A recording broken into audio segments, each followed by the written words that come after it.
guidão é um guidão Division, 9,5 de altura, era 30 de largura, 30 polegadas de largura, mas eu serrei mais ou menos 1 centímetro de cada lado para ficar melhor para mandar os bar. As manoplas são volume. Minha mesa é uma Hoffman Bikes Front Load.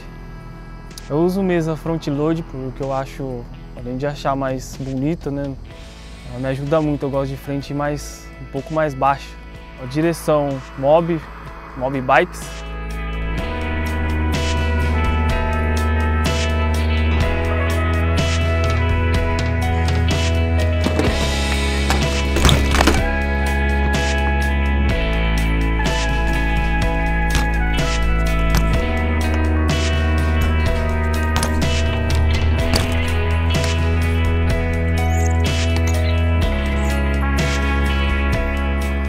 O garfo é um Odyssey R32, minha roda dianteira completa é Mob Bikes, pneu Demolition 2.30, as duas pedaleiras dianteiras são Mob, o pé de vela é um Odyssey Two-Bout, coroa Inside Out, o par de pedal da New School, corrente KMC, o pneu traseiro é um Fit 2.25, a folha traseira é uma Eclat, cubo Free Coaster da Colony, pedaleira traseira é Mob, protetor de cubo Division, quadro é o Division Lanark, medida 2.75, traseira 13.1, canote Division e o banco da Roller Crew.